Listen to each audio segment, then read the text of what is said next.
I'm Brandon Miller, and you are listening to Coach. This weekly series dives deep into the world of Clifton strengths and how they impact your daily life. Hear from certified strengths coaches on the ins and outs, quirks, and characteristics of all 34 strengths and 4 domains and how they play out in real life. Let's get started. Hello and welcome back to Coach. Today I have with me Dr. Shauna Sobers. She is currently residing at the University of Texas, works in their athletic department, and you can find her coaches at ShaunaTSobers.com. Dr. Sobers, welcome to the show. Thank you so much for having me. You are very welcome. Today, you and I are going to talk about the number one most common strength in the world, achiever. And you have a really interesting track record with this. So you were telling me pre-show, you've taken Clifton Strengths a number of times, and this one has been very consistent. Number one the whole time. That's incredible. 4 times in a row. So I think some would say that one is not going anywhere. It's my superpower. It sure is. So for the benefit of everyone listening today, first of all, tell us a little bit about what you do. What are you up to? What are you doing at UT? What are you doing, at your company? Yes, I specialize in leadership development. So I, in particular, love developing leaders. So I like to call myself the leadership coach for leaders. Right. So a lot of times I end up working with supervisors, with managers, with coordinators, with people who are in charge of teams. Right now at UT, I am the director for student athlete development. So getting them ready for their careers once they've retired from sport and finished college. So that's what I do there. And then in my business, I do leadership education. So facilitating workshops, coaching, and really empowering. My research is in resilience. So I mix all of the things, resilience and strengths and Latin partnered dance. I have to pause right there. I have to pause right there. I happen to know a little bit about your dance. I've seen some evidence of this on the internet. And so is that the side hustle, the side passion, just having the dance over there, or is that something that is a few? It's part of the leadership development. It's part of the brand. It's part of me. I actually minored in dance. That was before I did partner dance, and then I did my TED Talk about dance. So Dance Up Leadership is my first foray in, connecting and making the case that partner dance kind of teaches those components of leadership and how to have a blog about that. And so now it's just become part of the, talking about what is followership and how both followership and leadership are both components of being a leader, and both are needed, and you ebb and flow, and it's part of communication and all of those sort of things. So it's just part of me now. I love that so much. Dr. Sobers, we're talking about achiever today. And I think anyone listening just went, wow, that's a lot. She must be an achiever. So you use one of those really important words, resilience. And it's one I often hear associated with this strength, including endurance and stamina and the need to fulfill whatever that is, the goal, the responsibility, the achievement or completion of whatever you set out to do. And so I'm wondering if you can start us off with, how has achiever showed up, 4 times. So from early when this assessment came out till now, it's resonating deeply. Tell us about your achiever. I first got involved with this in 2003. So I believe it became an assessment in 99. So it was pretty early. You're right. Very, very early. That's a very early adopter, because that's previous to StrengthsFinder 2.0.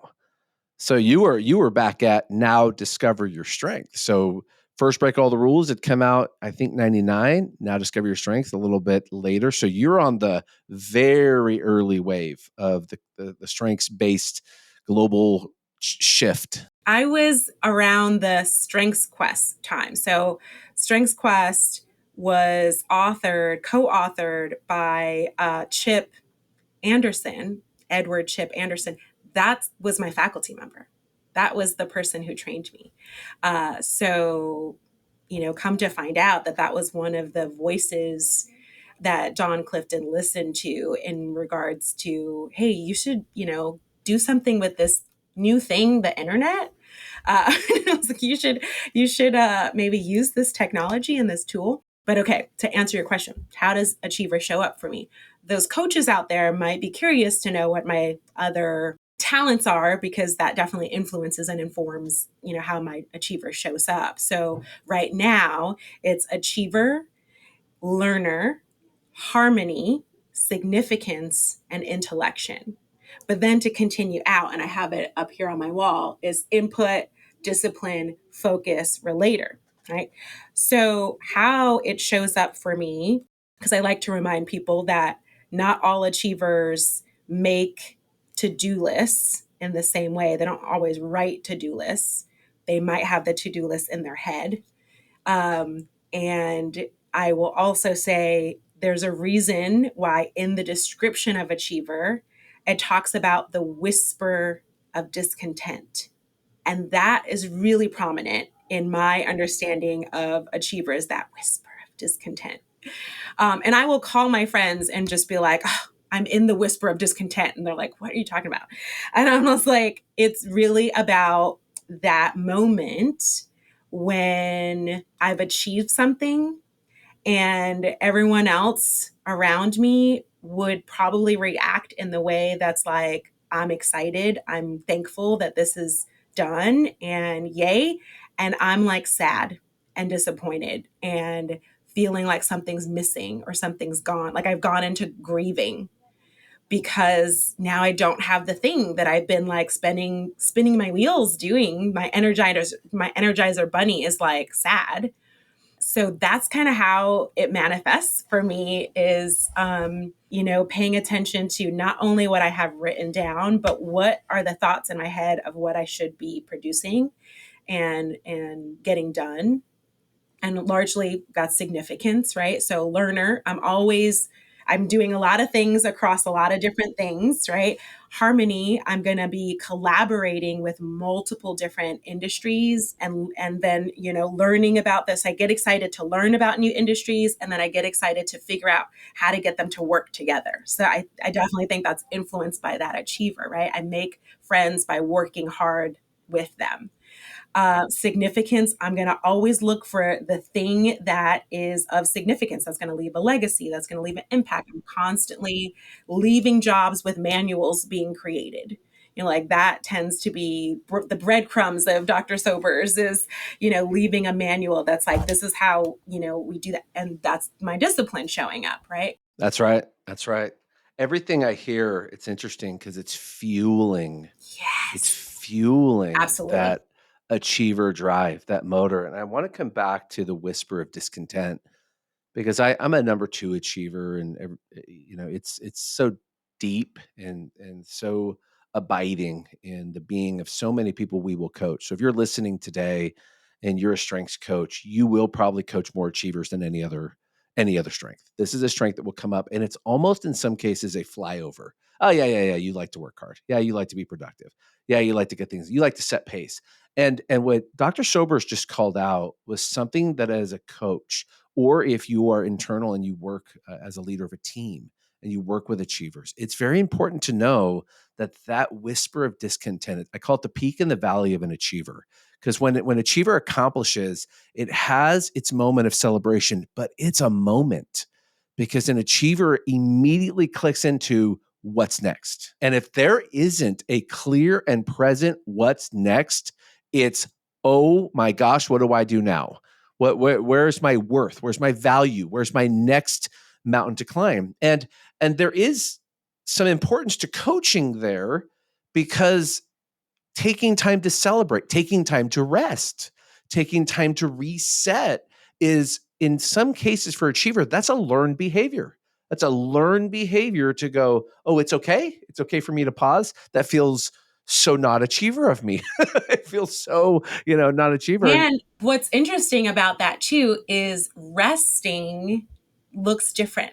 And resting doesn't necessarily mean stop doing, because I can feel a sense of rest by doing something that's not what I typically do. And that feels good to me. That fuels me. Right. And so one of the best coaching moments, and it was in the airport after a Gallup summit. And we're in the airport, and I was like, spiraling. I was like, I don't know what to do next. I don't know, where I find my joy. Like I just, and the one of some of the worst advice that you can give an achiever, and I've gotten it many times, is, well, just don't do so much. Stop doing things. If you want to drain me, kill me right now, talk about you don't understand me or how I'm wired. just don't do as much. That is to an achiever. Like, do you want me just to swallow poison? Because that's basically what you're saying to me. And it's important because Just don't be myself. Just don't do how I'm just naturally wired. Like, just, yeah. because the idea is that, so I'm well-meaning, right? I'm trying to tell you how to coach, and what I'm essentially doing is asking you to be who you're not. Because achievers don't stop achieving, they can redirect the energy. I can achieve the next thing, but I don't ever turn off the motor. It's how I'm made. It's who I am. And I like to say, those of you with number one, so I said I'm a number two, and I've been around plenty of number ones, and I always look at them and I go, yeah, you're special. That is a whole other level of achiever. And I'm a number two looking at you going, wow.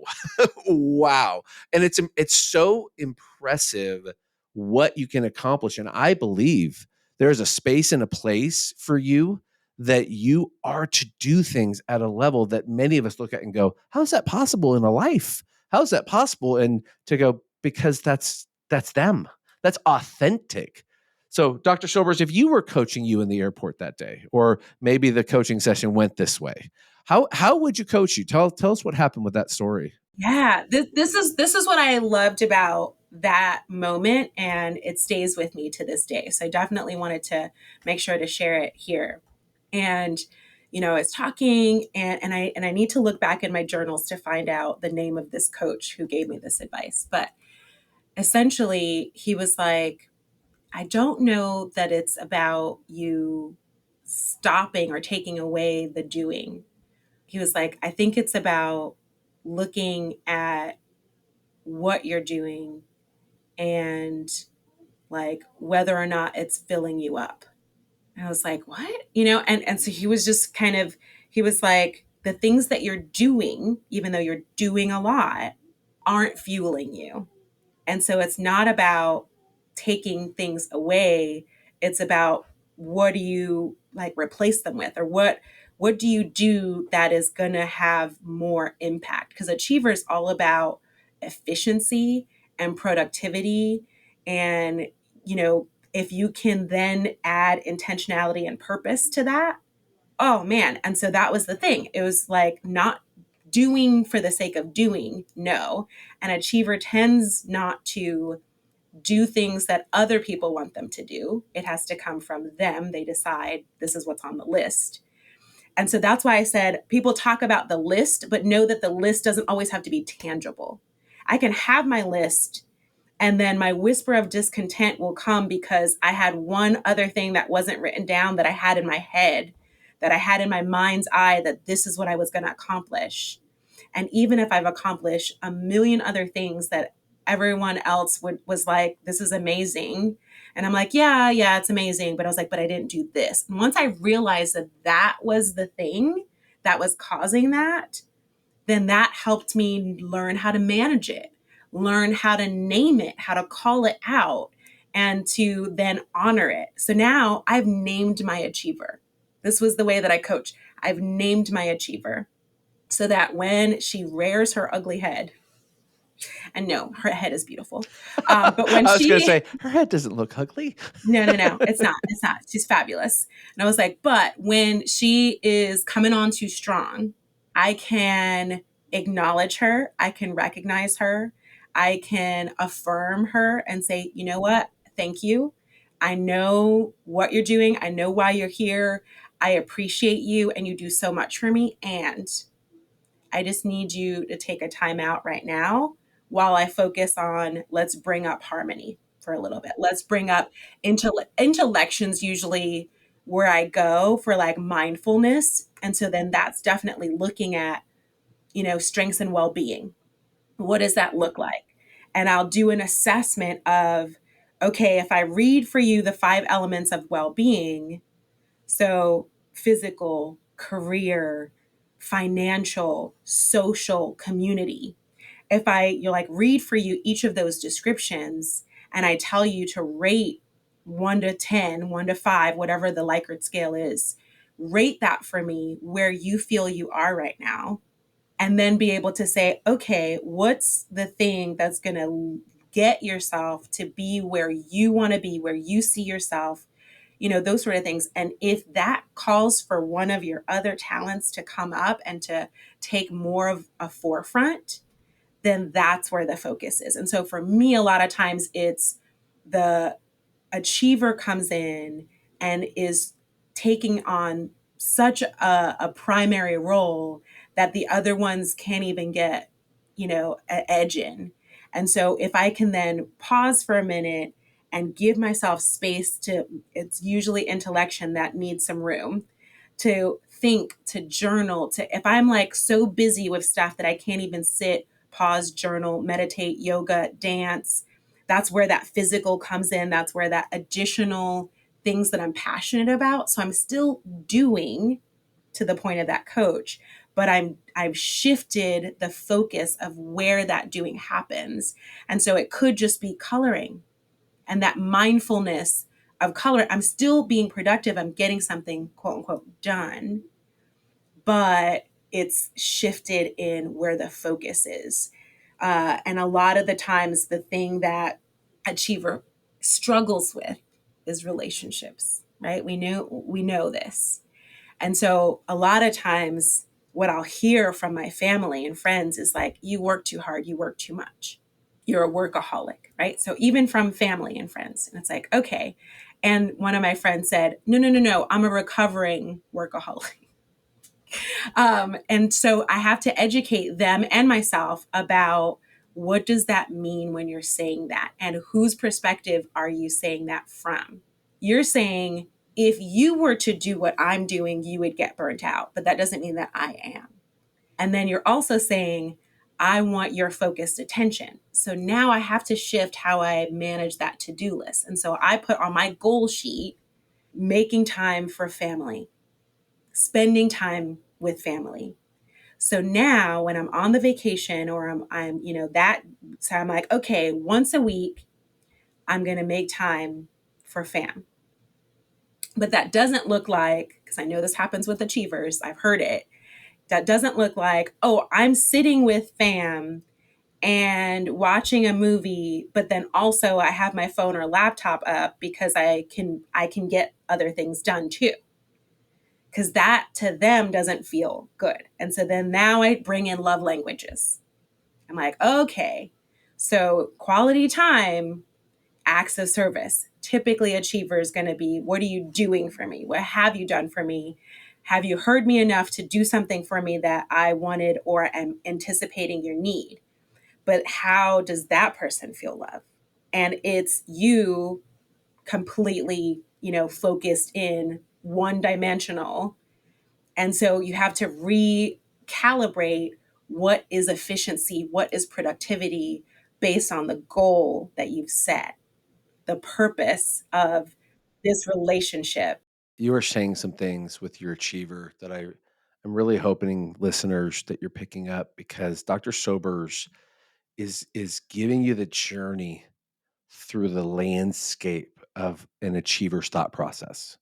Dr. Sobers is showing us in terms of an achiever's landscape that the root of accomplishment, achievement, drive, stamina, fulfillment comes through the attaining of whatever outcomes that have been set before them. So to ask an achiever to unbe that, to do something that might fit for someone else is not possible. That power is too much. And as you said very well, Dr. Sobers, you've named yours. You're becoming so familiar with her and how she shows up that now you actually know when you're saying, hey, achiever, I'm going to need you to take 2 steps back because Harmony needs the lead now. And we need to think about the other people here. So as much as you want to multitask while we're spending time with these people because the conversation couldn't be more boring to you, this isn't the time to do that because we're here to achieve harmony with this group of people. So that's what we're going to achieve now. Still an achievement. Achiever might look at you with a grumbly face and go, not what I want to achieve right now.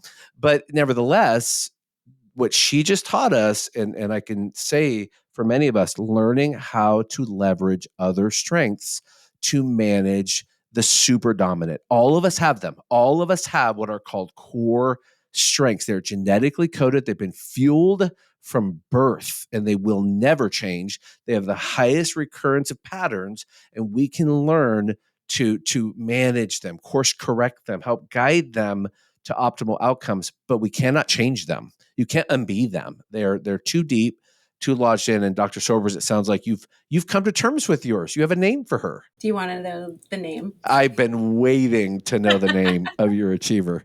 Her name is Alexandra. Alex for short. Alexandra, there she is. Alexandra, your achiever. Yeah, because she is that businesswoman that likes that name Alex because then it defies expectation when you walk in the room and you're thinking you're going to talk to an Alex and it may be a guy and boom, Alexandra. Dr. Sobers, thank you for taking us through Achiever. Thank you for bringing up the whisper of discontent. Thank you for introducing us to Alex, talking about the calibration of strengths, how to leverage other strengths to calibrate. So much here, listeners, that I want to take a moment for Dr. Sobers to tell you where you can find her. So, Dr. Sobers, where can our listeners get in contact with you? Absolutely. Certainly my website, shaunaTsobers.com, but also LinkedIn or Instagram, again, Shauna T. Sobers. So I made it real easy for you. Thank you for that. And listeners, hang on just one moment for the word from our sponsor. But on behalf of myself and Dr. Sobers, thank you so much for joining us on Coach to Coach as we talked about Achiever today. Dr. Sobers, thank you so much. Namaste. Thank you for tuning in to the Strengths Whisperer Coach to Coach. Please feel free to reach out to Brandon to partner with 34 Strong for collaboration opportunities to serve your employees or clients together. If you are a strengths coach, lead a strengths-based team, or are a fan of strength, we invite you to receive our complimentary resource, How to Be a Good Teammate to Me, Understanding My Contributions and Needs. Email Brandon_Miller at 34strong.com to connect, and he will gladly share this resource that will continue to unlock the power of strength.